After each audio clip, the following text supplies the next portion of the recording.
coming out here after 30 years. Yeah, I ain't got nothing, but I'm gonna have something because I'm rich in personality, you know, and I'm rich in love. My family love me, and that's really all that counts. Hey man, shout out to everybody out there on Team Banky Pound, man. I appreciate the love. I appreciate the support. Boom. We out here, man, pushing P, 33 years of positive energy. We got prison stories, man, for days and days. There's so much that happens in them prison walls, man, that I haven't even begun to tell y'all to have. But as each and every day go by, man, we're going to keep on pushing this energy out in the hopes that somebody heard this and it changed their mindset, it changed their philosophy about prison. It's definitely not a badge of honor. It's definitely not no place that you ever want to be. And I hope that these stories that I tell convey that message. R.I.P. to Bo Billy. Rest in peace, King. And let's go. Let's get it, man. Let's keep his name alive and save some other lives, man. Salute. Oh, man. Just thinking about these situations make me want to talk about this subject today. I hope y'all can appreciate it. But let's just say, had me thinking, somebody asked me, what makes a prison gorilla? What makes a prison gorilla? Now, I know out here in the streets, man, all these dudes like to call themselves a gangster or whatever it is that, you know, they want to call themselves. But in prison, man, you know, the term of a dude that, well, in Virginia anyway, the terms of a dude that just go hard. When I first came in, you know, they was calling him like a touch off or gorilla, man, you know. And we're not talking about, I guess it's a play on the word gorilla, but they talking about gorilla than the next guy. You understand me? So put it together, it's gorilla. And a prison gorilla is, I mean, like Bo definition of a prison gorilla. Sam Pitts, Shorty Pimp, Riverboat, Mac Jefferson. I mean, the list goes on and on and on, man. You know, Charles Carter, you know, what's my man name? Doc Holliday. These type of dudes. And what I mean by that is, it's a different mindset, man. These type of dudes in prison, when I first came in, these dudes' name ring bells. I knew these dudes before I knew these dudes because I knew their name. I knew their legend. I knew, you know, their reputation. And they had the reputation of, you know, whatever it takes. Whatever it takes. No retreat, no surrender, whatever it takes. Right? Now, you have the younger generation coming in behind them, which would be my generation and stuff like that. And you got dudes in my generation and my era too that's they gonna get busy. On call, on site, whatever the situation is, they're gonna get busy. But I think what the difference is separate my generation versus Bodum generations and, you know, and Spook Dust. And that generation right there, them dudes have been in the penitentiary. As y'all know, I did 33. Them dudes been in the penitentiary 40, 50 years. So that's a generation right before me. I think what the difference is those dudes really had to go to war for change.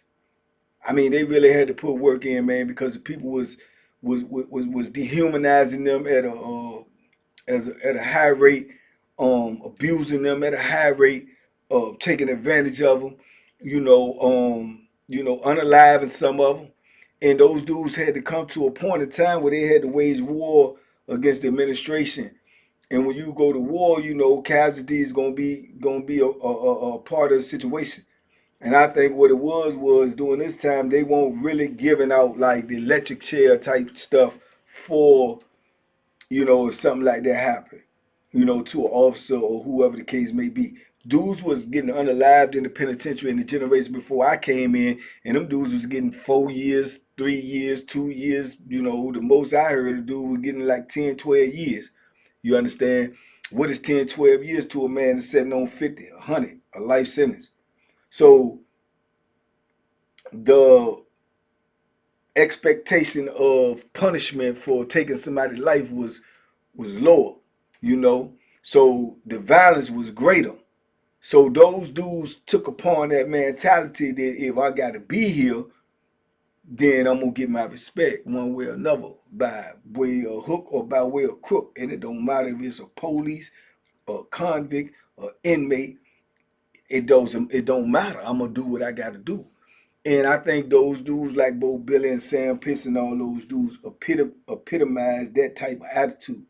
See, the difference is, I don't think them dudes did not want to go home, but I believe those type of dudes had that type of mentality where as to, if I got to put some work in, it may cause me not to go home. I'm not even gonna hesitate. I'm not even gonna think about it. I'm not even going. That ain't even crossing my mind.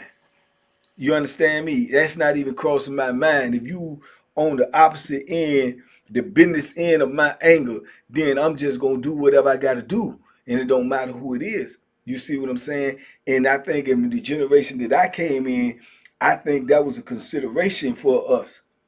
That if we go too far, it ain't no coming back, and we ain't gonna never get out. I think that was the thin line right there between his generation and ours. Because even though all the things that I had to get involved in and all the things that I had to do to get out here alive and healthy, it always crossed my mind that I can't, that if I do something this irreversible, that I won't ever get out. That always crossed my mind. It didn't stop me from doing what I had to do, but it was in the back of my mind. I don't think I was in the back of Bo and Sam and Shorty Pimp. I don't think that was in the back of their mind. I think was in their mind was, it's on, it's popping, it's right now, and I'm gonna make sure this don't happen no more. I think that was the difference. That's why you call them dudes gorillas. You call them dudes touch-offs, because the first time you touch them, they going off. First time you touch them in any kind of way, disrespect, physical, verbal, they going off.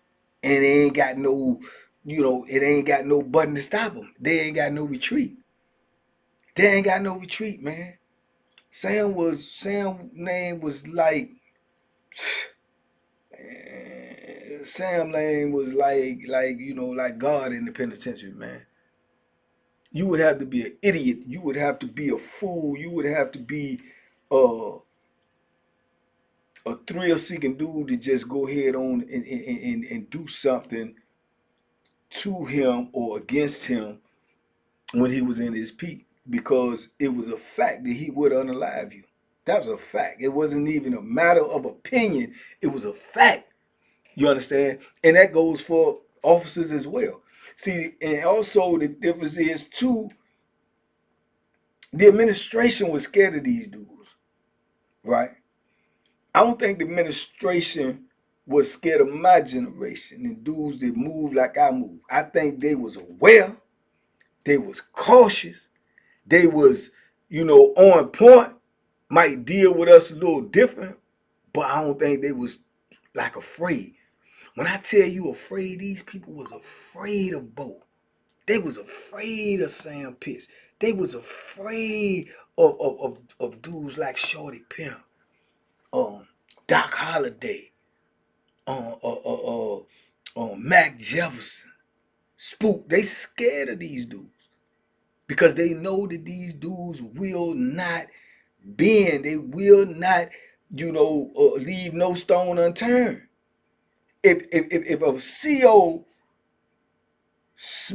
if an inmate smack you and you smack one of these type of dudes, you almost know that you're gonna die if you can't get away, if you can't get off of that compound, if you can't get out of their presence, you gonna have to do a lot not to die. You know what I'm saying? Because they coming at you, and that's a fact. If a police smack one of these dudes, the same rule apply. The same rule apply. It's not an officer could have smacked Bo with handcuffs on or without handcuffs on, and they open that yard and let Bo back out on that yard. Sam Pissy. It's not.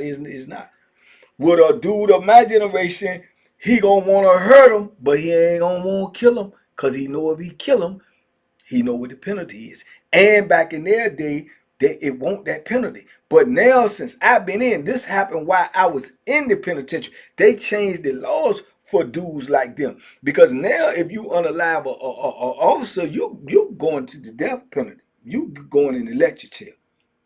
Straight like that. They got that's a law in the Virginia penitentiary. So they got that like that. So you will have that in your mind that you won't go like them at that. Don't mean they ain't gonna get hurt. Don't mean somebody won't put that Bethlehem on them. Don't mean don't nobody will hurt them this close to death. But you can lay flat and believe they're gonna be praying that he don't die.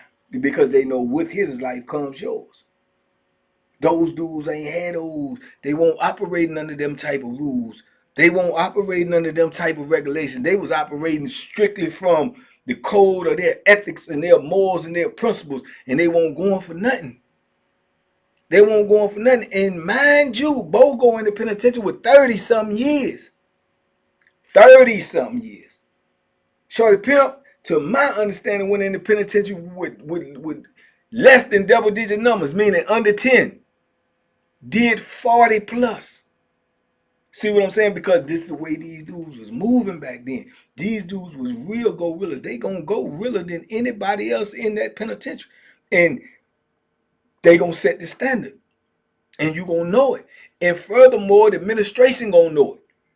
And when you dealing with somebody like that, what do? You can't do nothing but what they do, try to unalive you, try to set you up to get killed, try to, put bad stuff in your file, or send you to another penitentiary with some false accusations on you and let it slip out from the other officers' lips to the yard so somebody can try to hurt you on false pretenses. Same thing they did to both. Sent them to all them different states and they put bull jab in his jacket. So the other prisons would get your record when you get transferred there from out of state. Oh, he did this. Oh, he one of them. Oh, and all of it is false. All of it is false. You understand? But they will do that in the attempts of trying to get rid of you, because if they try to get rid of you here, where you stay, where you at, with the paper trail that shows that you have been in conflict and confrontation with them, then it's going to look real, real suspicious. So these people is operating, man, and they playing chess. They not playing checkers, man. They playing chess. They not playing checkers at all. And Bo knew that. That's why they didn't want a dude like him to come out here with that type of knowledge, with that type of information that he had to give to the world about this corrupt system that we call the DOC. They won't go on for that. Same thing with Sam Pitts. Same thing they trying to do with Spook Dust. Same thing. Same thing, man. It's the same game, different time. But people ain't seeing it because they ain't in it. It's hard to comprehend what you don't understand. But man, these dudes was different, man. These dudes was cut from a different cloth, man. And you gotta, if you don't do anything else, you gotta respect them, man. You gotta respect a man that would stand up for what he believed in under that type of pressure, knowing that he could get unalived with handcuffs on, in a cold, dry cell, with no witnesses, with nobody to say anything opposed to what them officers say happened to you. Do you know how brave you got to be to stand on those type of principles, man? Do you understand that? That you will fight these same very people that has the capability of subduing you, cuffing you up, shackling you up, and putting you in a cell and taking your life, and then putting out a false narrative about why they did it. And sell that to the public, and the public will eat it right up because they won't dare, and ain't nobody there to see it. And these guys knew this. These Sam Pitts and these boat billies and these shorty pimps and river boats, and they knew this, and they still bucked the system. They still bucked the system. That's what I call heart right there, bro. That's what I call bravery right there. That ain't just talk. That's real life. That's real life. You understand? You can liken that to being in war and being a prisoner of war, and you know that these people will kill you, and you cuffed up and shackled up, and you still giving them the bird and saying, do what you gonna do. Because if you let me loose, I'm gonna take your life. That's bravery right there. That's a gorilla right there. That ain't this stuff we see out here now where everybody got a pistol, and a 5-year-old can shoot you with a pistol and kill you, man. A 3-year-old, a 2-year-old. I just heard just a year or two ago when the female cop was beating up a lady or something, and the 6-year-old took the gun out the glove compartment, got out and shot her and killed her. 6.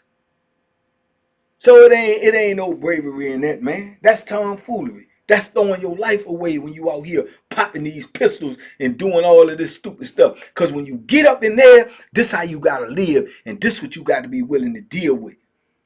Do you know what it's like to be chained up in an 8x10 cell with cold concrete and steel, and have 8 to 10 to 12 COs in there with vests on and helmets on and nightsticks and shock shields and dogs, and all of them on you, and you ain't got nobody to help you, you ain't got nobody you can call, you ain't got nobody you can scream to? Do you know what that's like? And you ain't got a gun? You ain't got a pistol? You can't all that and everybody come help you? Nah, bro, that's different. That's different. That's big different. That's big different right there. Is you prepared to take them type of whoopings and lay up in there, and they let you lay up in that cell and heal up and don't even get you no medical attention or ASAP? They got to let you wait 4-5 days so your bruises look a little healed, so in case the investigators got to come and take pictures of you, when they gonna censor your mail so you can't send no mail out to tell people send somebody up here, when they gonna rip your mail up, and you ain't got no communication with the outside world whatsoever, and your people calling up there and say, my son, my brother, my cousin ain't called home in a week, he called every day, what's wrong? And they'll say, oh, well, he did such and such, and he is segregation right now, and he can't make no calls. We'll have him call you soon as he's able to. Well, is he okay? Oh yeah, he's fine. But you laid up in the cell half dead, bones broken, no medical attention, hurting. Nobody coming to your rescue. Nobody. These dudes live that. I live that. That's how I know what they go through. I know what they is. That's why I got mad respect for them dudes, man. Mad respect for them. You understand? And this ain't no fairy tale here. This ain't no movie. This real life, man. It's real life. Hard knock life, just like on my back. That's what it is. And you dudes out here now, y'all don't understand that. And that's what I'm here to tell you, man. You gotta value your life, because I'm telling you, in there they will not. Nobody will. Nobody. You just in the way. You just in the way in there. And if you get in somebody's way, they will eliminate you. They will eliminate you by any means necessary, as well as administration. If you get in their way, they will do the same thing to you. The only difference is they more than likely will not be held accountable for it. They will not be held accountable for it. Because the lie is going to be on their side. The law is going to be on their side. The witnesses are going to be on their side. The camera footage that they show and provide to you will be on their side. And for you to stand up under that and still say I'm a man and I don't care, and you ain't going to disrespect me, and you ain't going to carry me like you want to, and still go at their head when they come at you, that's a man for you, brother. That's a man for you. Not picking up a pistol out here, robbing nobody, give me your money, being in a gang, having 20 dudes with you, jump on one dude. That's what the police do in there. That's what they do. They come 15, 20 deep with Ninja Turtle suits on and jump on one dude and then go home, be have beers and laughing like they did something. That's cowardice. That's cowardice. That's what that is. That's weakness. You understand? That's weakness. Real men don't travel in attacking packs. They do it on their own. Real men don't stand up because they know they got 100 people behind them. They do it on their own. They do it on their own. You understand? And the whole time I knew dudes like Sam Pitts and Bo Billy and all this, I ain't never known them to have a crowd with them. I ain't never known them to do that. I know them to have some dudes that rock with them, and if they move and it don't look good, they gonna be there to hold their back. But guess what? I ain't never known now one of them to need nobody to actually to do nothing when they made their moves, cause they handled their business emphatically. You understand? So the mystique of these dudes is great, man. It's something like when I was coming in the penitentiary, I understood that these dudes was bigger than life. They were larger than life, and I understood also that I had a whole lot of time to do, and I had to live in this world, and I had to survive in this world if I wanted to get back to this world right here. You understand me? And I can remember meeting each and every one of them dudes, and this is something that I ain't even never said on camera, but I said it to Bo himself. And his dudes that testify that these dudes that was around me, Dexter Purr, Hitman Graham, these were the dudes Block. These was the dudes that I was around at this time. But I can remember when Bo Billy first came on Mecklenburg, and he was coming from out of state. And Bo's reputation, like I said, it was what it was, and it is what it is. It's undisputed. And I can remember when he first hit the yard and he got in, came straight out. Wherever he landed, he at home. He ain't no feel out process, and he goes straight into doing whatever it is he want to do.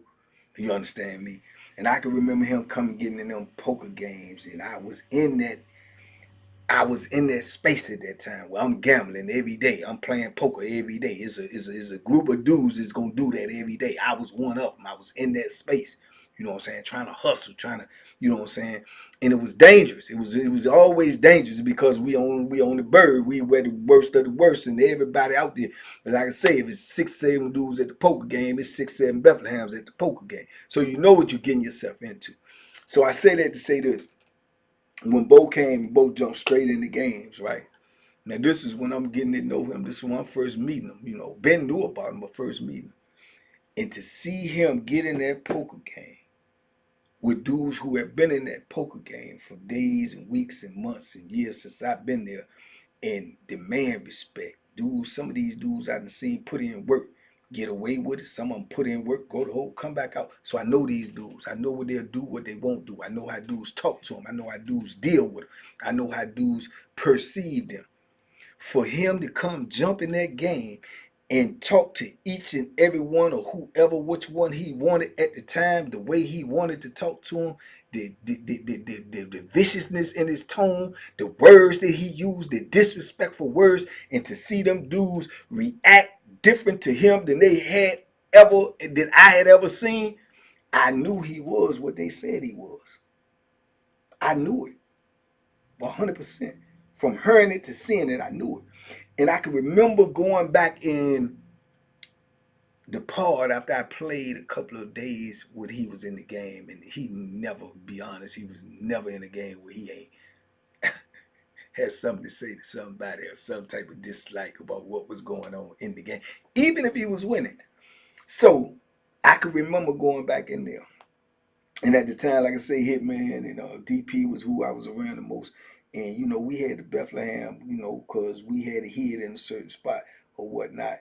If we ever had war with anybody or anything, each one of us had access to get that. So I can remember it was a piece of steel about this long that we had, where each one of us had access to. I can remember getting a bigger piece of steel from somebody, and I was trying to sharpen it up because I just had got the steel, but I was trying to sharpen it up and get it, war ready. And I was doing that on the low, and I can remember Graham pulling up on me and seeing me doing what I was doing. He said, "Man, what the you doing, man?" I said, "I'm making a joint." He said, "Man, we already got a joint, man. Yeah, people can hear that noise and everything, man. They know that sound, what's going on." He said, "What you doing that for?" And I remember looking him right in his eye, and I said, "Man, that joker Bo Billy just got on his yard, and he be in them poke games, and he talking to dudes so greasy." And I swear to God, I can't let him talk to me like that, dog. And I swear to God, I don't want no beef with him, but if I have it, I won't be prepared. And that joint we got, that ain't gonna get it with him. And I can remember that. I can remember, and I told Bo that. So I actually had a Bethlehem made. It was a Bo Billy Bethlehem because he was that dangerous. He was that dangerous that it made you rethink what you had to protect yourself. That at first you thought was sufficient, but just the thought of having confrontation with him made you rethink what you thought about you could do or would do. And I can remember that. And thank God, me and him became super cool. We never ever had an issue. Never had an issue. And back then at that time, he had no clue about that. Because if you really preparing for war, going to war, you don't talk about it, you be about it. But I did that not to harm him, just because of his whole aura was that big. It was that big, dog. When he was on that compound, you knew it. I don't care if you was a white dude in the cell that don't hardly talk to nobody and don't bother nobody, don't even hardly come out your cell. You knew Bo Billy was on that compound. And every CO knew he was on there as well. That's just how big he was, man. So, he's a legend, as well as some other dudes that can be said in the same, in the same conversation with him. So RIP to him and all the other legends, man. RIP, man, to Big Rock, man, Sam Pitts too. But I guess this is basically saying, man, prison is truly not what you think it is. It truly is not. And I'm truly blessed to be out here, man, because I done seen some things I shouldn't have seen. I done been in some things I probably shouldn't have been in, and I done made it through some things I probably shouldn't have made it out of. So I'm blessed every day, man, and like I say, it's a lesson in every blessing, man. And I'm trying to give you all these lessons, man, to understand, man. Don't throw your life away out here, brother. Please don't. Sister, please don't.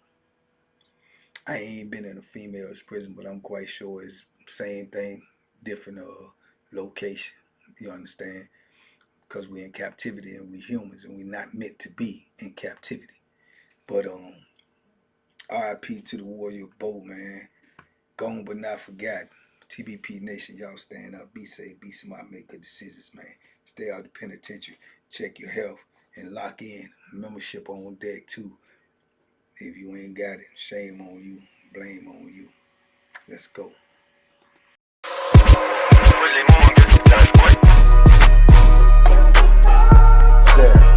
The banky special. Yeah. Pure deliciousness. Pure deliciousness, man. My name is Banky, man. Everybody calls me Banky. That's the name that I got from my grandmother when I was young.